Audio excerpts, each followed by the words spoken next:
Hi, welcome to episode 8 of Psychiachix. I'm not going to point at my colleagues this time because I do that every week and I always get it wrong somehow, even though I'm looking at the screen. But I'm Dr. Closer Cal. I'm a psychiatrist. I've got Dr. Natalie Gibson, also a psychiatrist. And Dr. Kirsty Alderton, same as them. Yeah. This week we're going to talk about anxiety, which is a massive topic. So I don't know how we're going to condense this into however long this episode is going to be. An hour long however long it's going to be. But I think it's a really important topic. I'm quite anxious about it. I'm feeling really anxious. We're all feeling pretty anxious at the moment. I think a lot of people are. The world is a really strange place at the moment. So I think there's a lot of anxiety. But I suppose we should start by talking about what we mean when we say anxiety. What do we mean? What does it feel like to you guys when you feel anxious? Oh, like crushing chest pain. It's different for everyone, isn't it, really?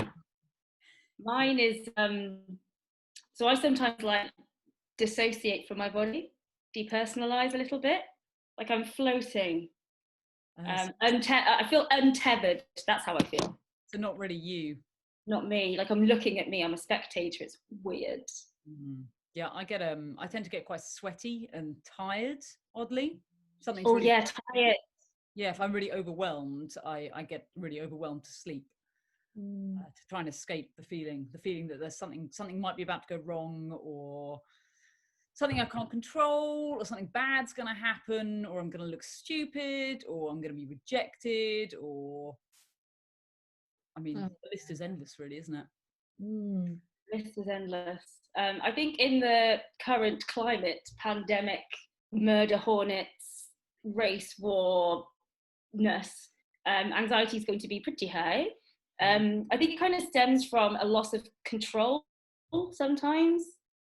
You feel anxious when you don't have any control, or it's like the fear of the unknown, and there's a lot of that. So I'm sure lots of people who maybe have never really felt anxious on a day-to-day basis are feeling quite anxious now. And those who already have anxiety are feeling even more anxious.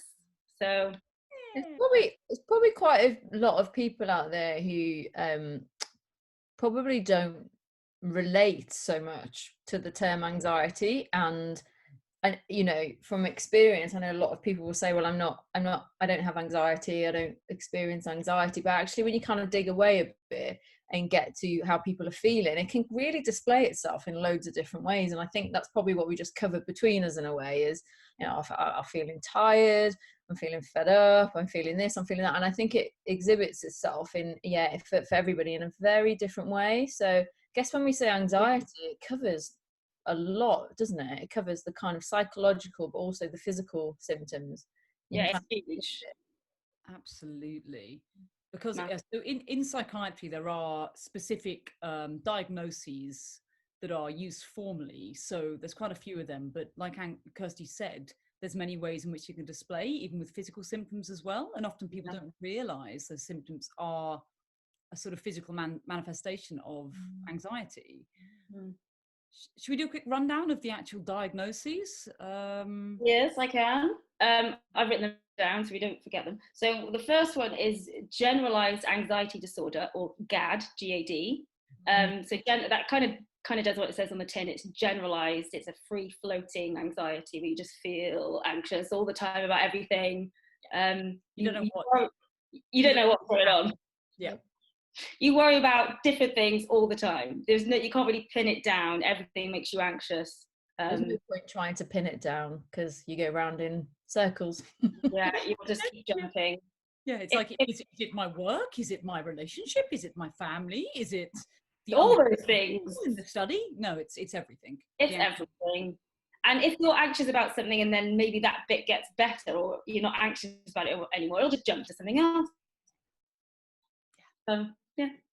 So that's that one. Then there's social anxiety. Well, that's kind of obvious. I think. Go on. So that's anxiety specifically related to social interactions. So that's the nervousness or fear we get around other people. So often people describe worrying that they're going to look stupid, or people are going to laugh at them or judge them. So it can manifest itself like if you're scared of or worried about crowds or presentations or talking on the phone, that kind of stuff. So it like relates to other people. Probably a new Zoom anxiety. Yes, that's a thing. Yeah. Yeah, it's strange, isn't it? Being on screen. I mean, I certainly had that when I started doing Zoom meetings. It's like, I was like, oh, this is weird. Like, what if like the internet cuts out and I get frozen on a horrible expression? yeah. Yeah.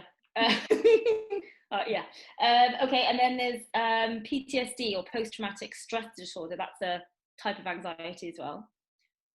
And that's I related. think that's quite famous one. I think lots of people know what that is. So that's you have to have an index trauma. So something traumatic has happened, but trauma can be defined in many different ways. So it could be absolutely anything, and that's very individualized. If something is traumatic to you, that it is traumatic to you.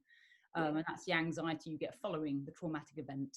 And often people describe having flashbacks, so revisiting the trauma, not being able to sleep, feeling quite sweaty, being hypervigilant, not wanting to go anywhere near anything to do with the trauma, so not wanting to revisit the place that it happened, speak to anybody that was involved. Good avoidance. Good bit of avoidance. I think quite a lot of people, when you say PTSD, think of like soldiers and shell shock, but actually, like Chloe said, the trauma could be anything. If it's traumatic to you, then you can get PTSD from it. And you can also get a secondary PTSD, which is when you get traumatized by someone else's trauma, which is just even more complicated. And so that's another anxiety diagnosis. Yeah. Say first. I was going to say with PTSD, thinking about the initial trauma, it can normally be what we attribute to it and what it means to us. So you know, the same thing, I guess, can happen to like 10 people, and 9 of them will walk away and be like, okay, yep, that was difficult, but I'm moving forward. And for that one person, there's something that it triggers that it could be deeper than that it leaves them. So it's the meaning that can people feeling traumatized. This is quite interesting. Next one is go on. I was going to say it's quite interesting that it's quite rare to get PTSD from a natural event. I thought this is quite an interesting fact. So people who are, for instance, stuck in, I don't know, like a hurricane, something which is a natural occurrence, it's very rare to get PTSD from that. Don't they say that PTSD, some of it is because the trauma comes from that you thought you could do something about it? Yes. I've given trauma speaking before, and it's something to do with the trauma is actually to do with that you couldn't control the situation when you could have. Like it was your lack of action. Yeah. So with a natural disaster, everybody just thinks, well, I was in the wrong place at the wrong time. Yeah. Nobody could have done anything about that. But other types of trauma, it's like, well, maybe I could have decided to not go to war or do that.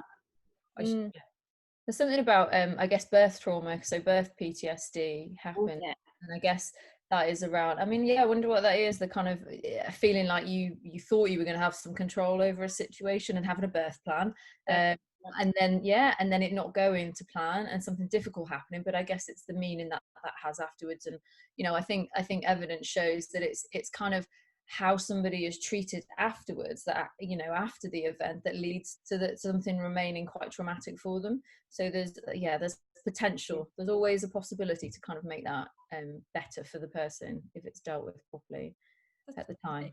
In what way, Kirsty, what sort of behaviours afterwards do you think would increase the trauma?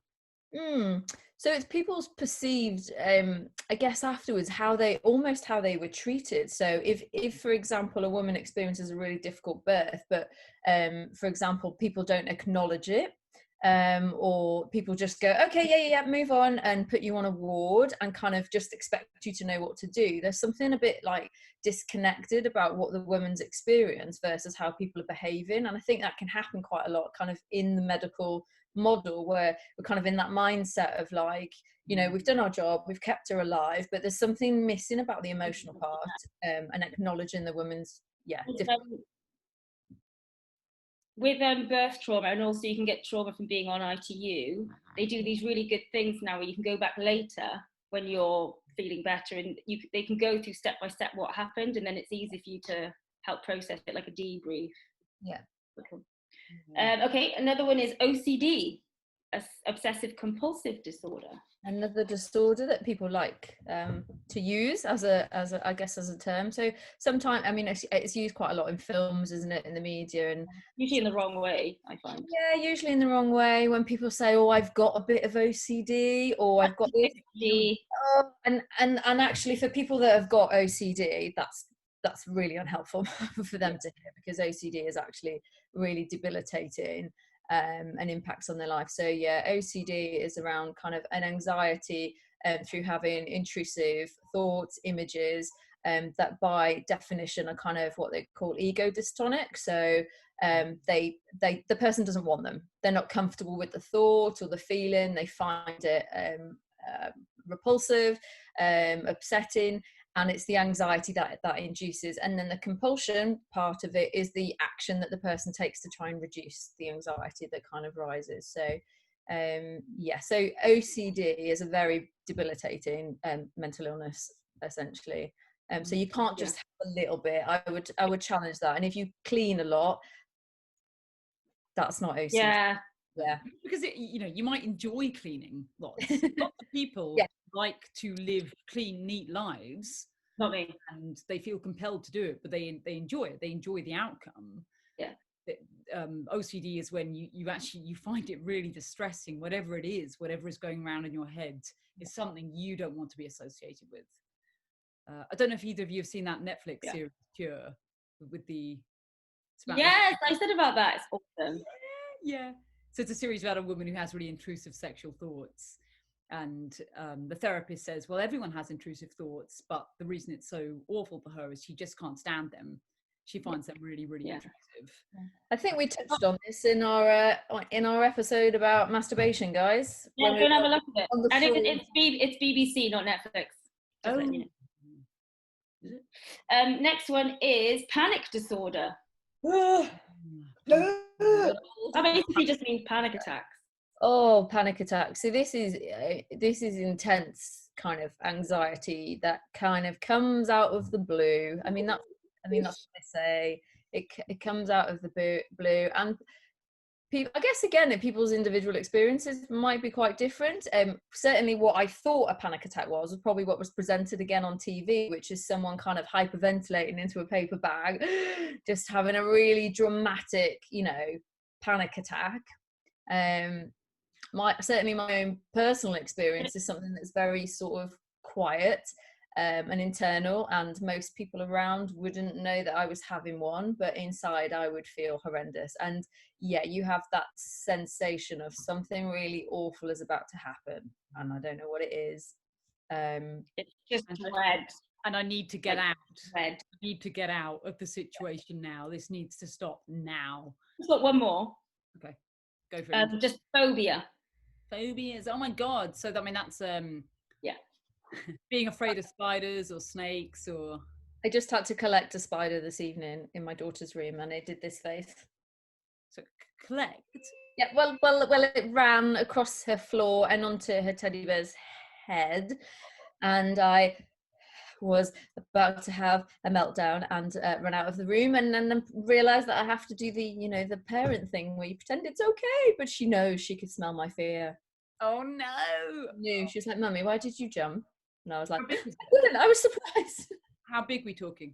I mean, like a really deep black one, like dense colour, like on a white teddy bear's head, and it moved really quickly. I know, and it's so ingrained. It's hot, like I literally, and that's kind of that feeling of panic this evening. I've had that I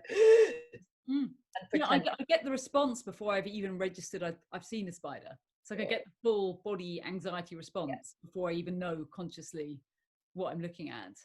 Yeah. Fucking, why have they got so many legs? Like, stop it. What are you doing? So unpredictable. Unpredictable and quick. Why are you weaving webs? Like, no one likes them. They're annoying. Stop it. We get stuck everywhere. That's our list done. Great. We've already bossed through that. Comprehensive. Comprehensive list of anxiety disorders. That's it from the kind of that's the sort of textbook definition of anxiety, but it can present in many different ways. And you can have a combination of them. You could have all of them. You could have some coming and going with a bit of this and a bit of that. Oh, sexy anxiety. Really not. It really is. I think, I don't know. It feels like it's probably one of the worst things that I could wish upon anybody. I never used to have it. I just didn't understand people when they used to say they had anxiety. And I used to always have like low mood more than anything else. And then it hit me in like 2014, like a truck. I don't know why. And now I just can't cope. Oh. I get the thing, I think similar to you, Kirsty, where I get that free floating anxiety. Then I'm like, what have I done? Yeah. What have I done wrong? Yeah. What is it? Have I left my shoes on? And then I search for everything in my mind. It's like, have I upset somebody? Have I forgotten a deadline? It's interesting, isn't it, that when you wake up in the morning, people who experience that morning anxiety, and you sort of wake up and then the feeling hits you, and then your brain's behind, your sort of cognitions are behind the feeling, and then you're there like thinking about, what did I do last night, who did I last speak to, who have I upset? You're right. And we try and attach all these things to the feeling, and then it gets worse. And sometimes it would just be ridiculous stuff. Like, I'll be like, well, it must be because I've got to take the bins out. Yeah. I keep having these really weird dreams. So since lockdown, I've been having these recurring, they're nightmares. It shows how much of a nerd I am. But I keep dreaming I'm back in high school and I've got an exam that I've forgotten about. Oh my God, that's a real anxiety dream, isn't it? Clearly, that's the most scary thing that can ever happen to anyone. Nerd. But I wake up and I'm literally like... Pre-exams or being on stage ready to perform but haven't learnt the routine. Or you're naked. That's a classic, isn't it? Is that your one, Chloe? If I was naked, I'd be like, this is exactly how I planned it. You only get dressed to do these episodes, because otherwise we'd have more comments than we currently do. Naked, I would. A different kind of video, I think. Oh God, I definitely think it's worse at the moment. I'm getting the sense that a lot of people are more anxious than normal. And I'm really not surprised. No, the world's on fire. Remember, the world is on fire.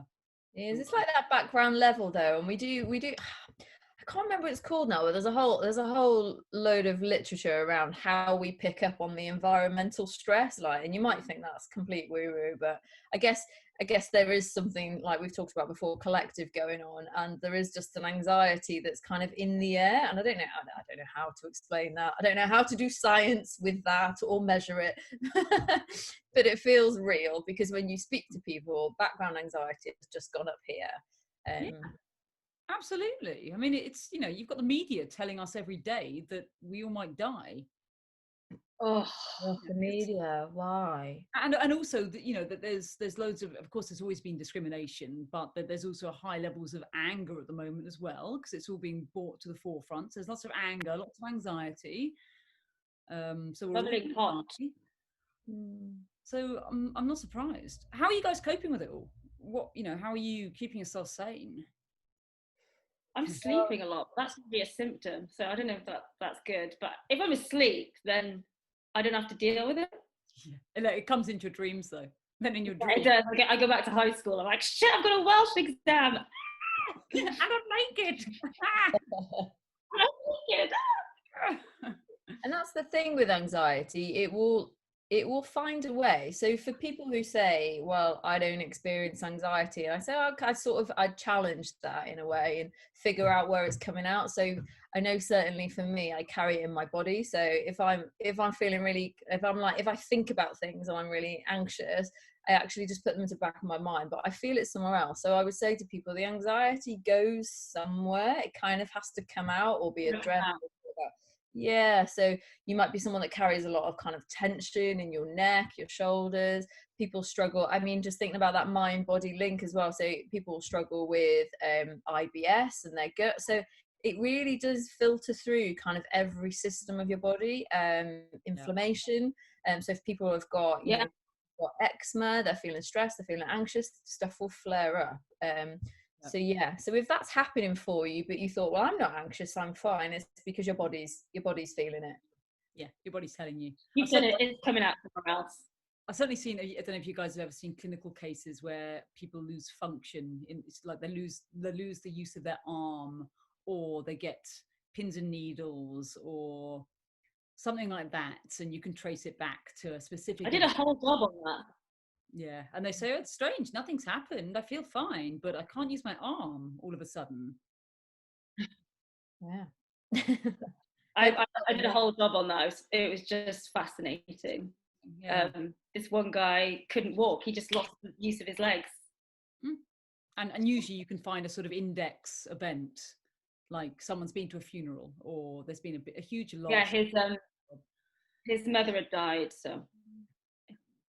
Yeah, it will express itself. Is my internet connection absolutely horrendous, by the way? No, it's really. Oh, you guys are talking like Optimus Prime. I can't. Anyway, I'll just. Very academic, highbrow stuff. Jesus. Oh my God. Jeez.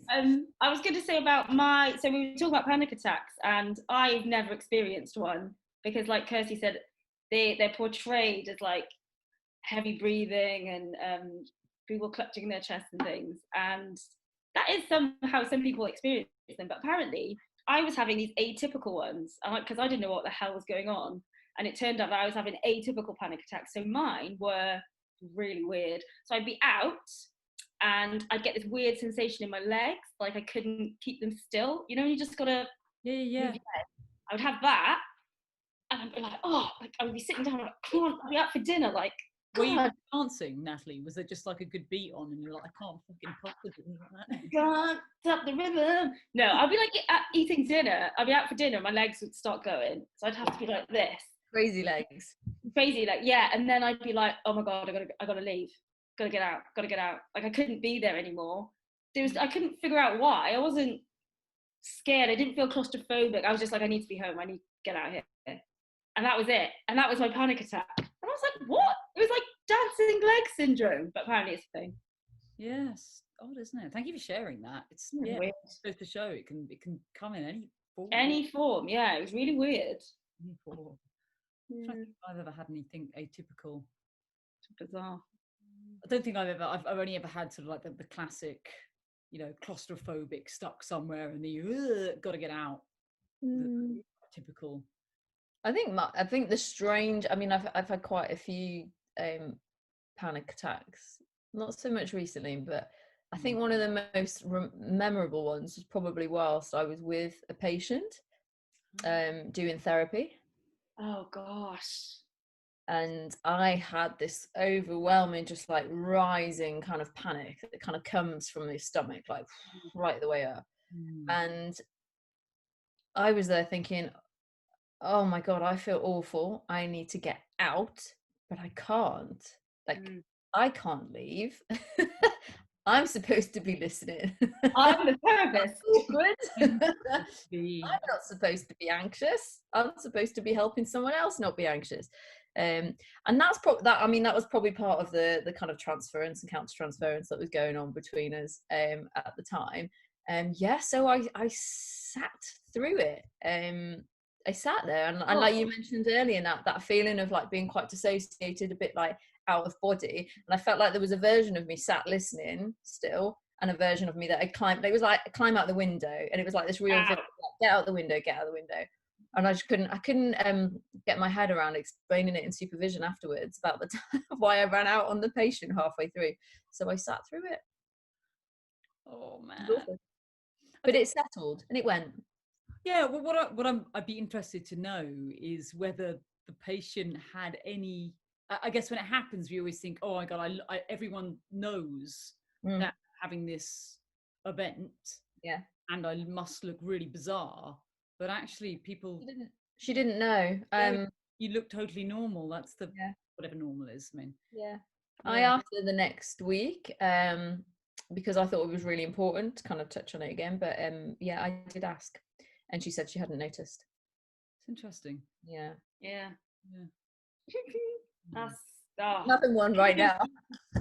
My legs are going. I look fine, but underneath I'm doing river dance. Crying. I feel panic attacks. God.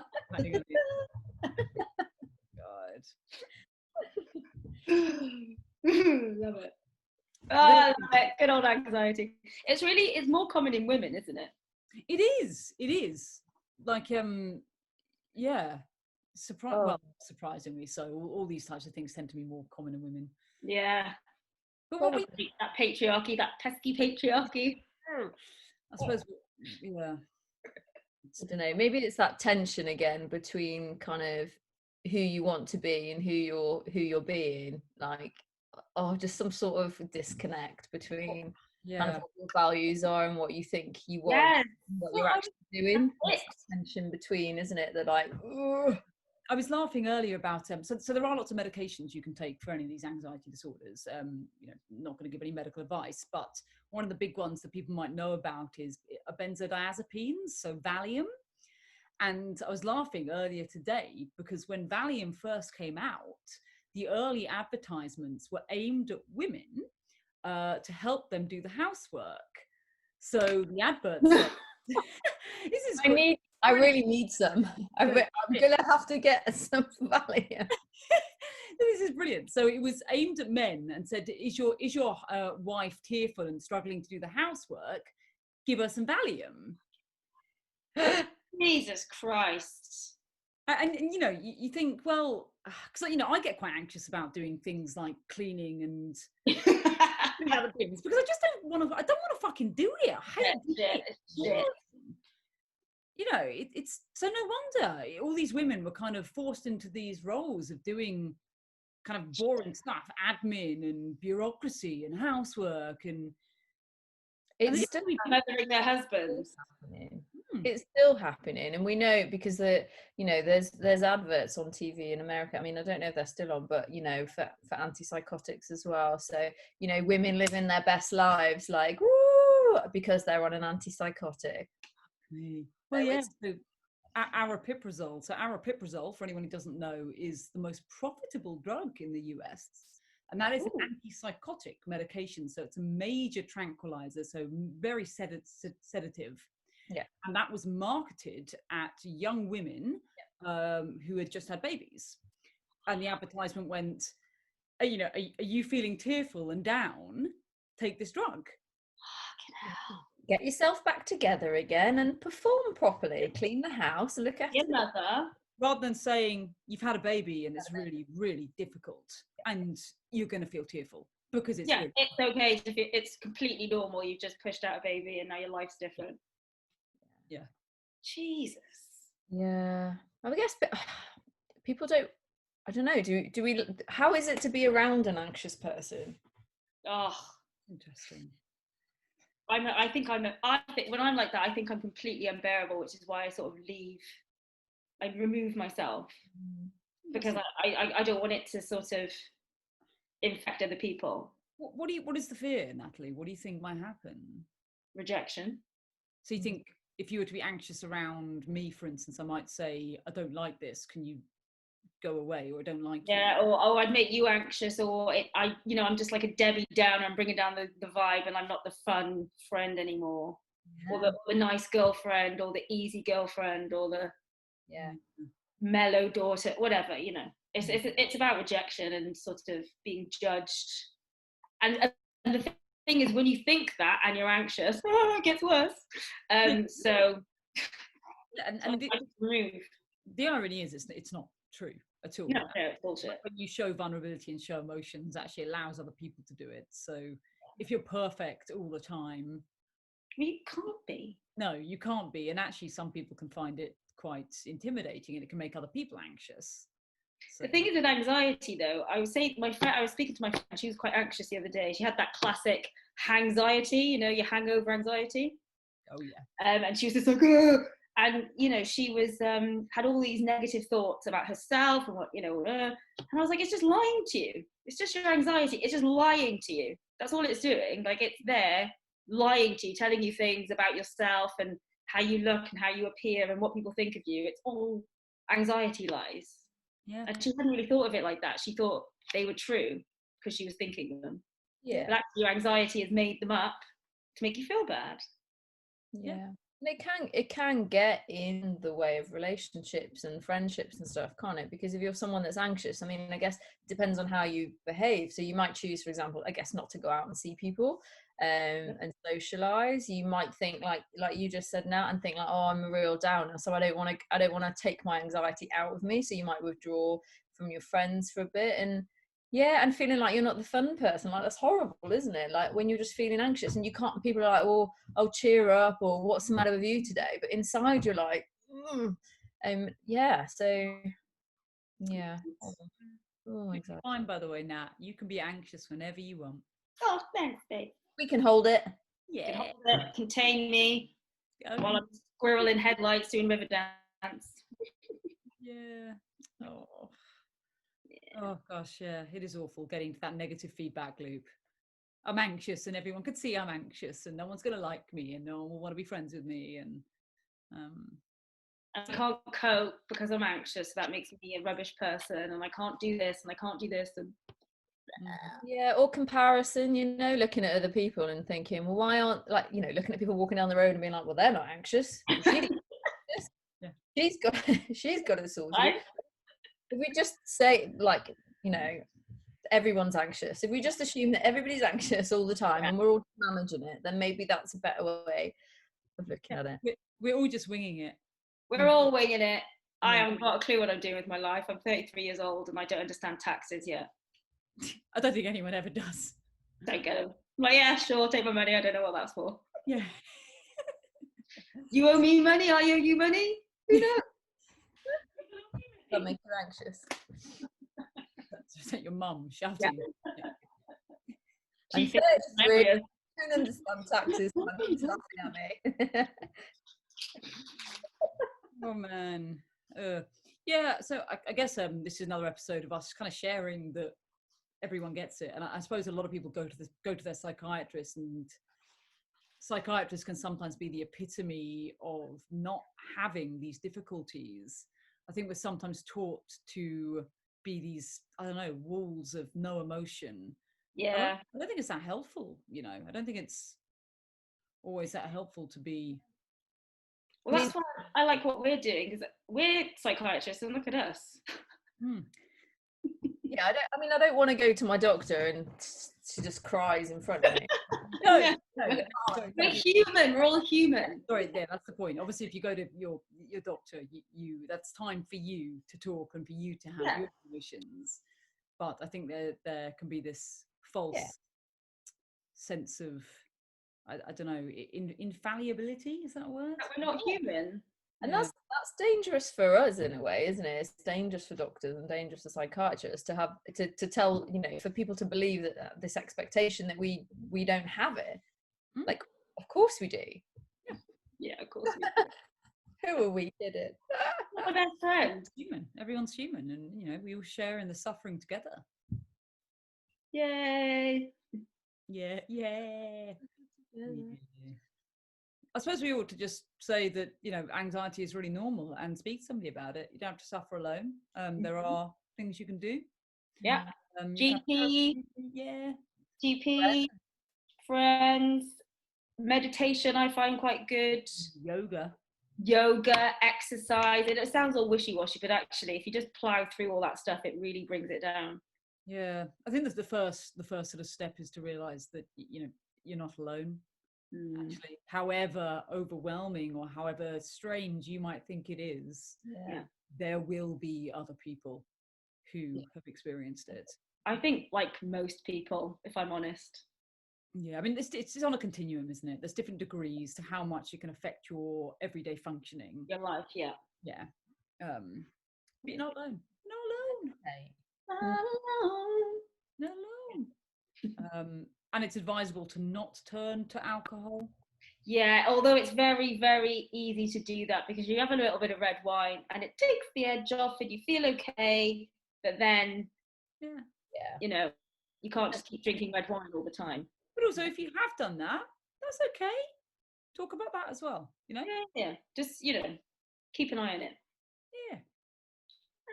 Love red wine. Just had one actually. Can you see my teeth? Is this advice for yourself? Just Yeah. keep an eye on it. It's fine. Keep an eye on it. Keep a diary of your units.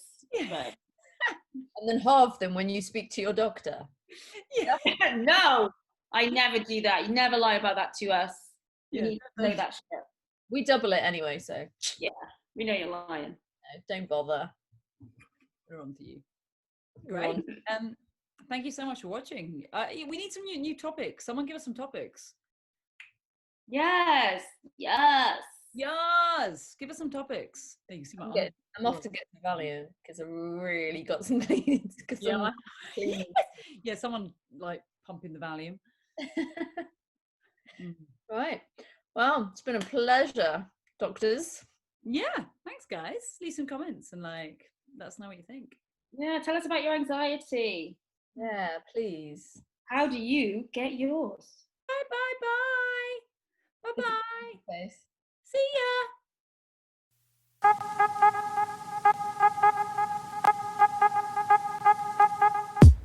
I look minging today. No, you don't. You're very nice. I feel absolutely crony. How old? Gross. How old are you? I'm 82. Yeah, roughly. Going on 87. Yeah, something like that. Yeah. You're really rocking. Yeah. You know, like paper skin, I like, like this. incontinent, got Yeah. bags under my eyes even though I've slept about 50,000 hours. Painful joints. I had that. Painful joint, yeah. It's like, oh, my knees hurt. My feet are swollen. It's like, oh. How many? What year is it? Who am I? Hairdressers. Open This suit. Yeah. is getting ridiculous.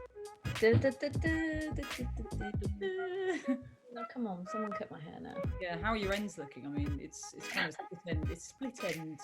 I know. I do like a game of looking for them and biting them out. Do you do that? And I just bite them. Good on you, Kirsty. That's, I never really thought about it being strange, but now I've shared it on here. I feel Oh, sorry, I shamed you. I didn't mean to. Oh yeah, sorry. Now you're gonna have loads of anxiety and shame. I won't be able to sleep tonight because 128 viewers are gonna know. You bite out your split end So if you ever find me like that, in a meeting. Yeah.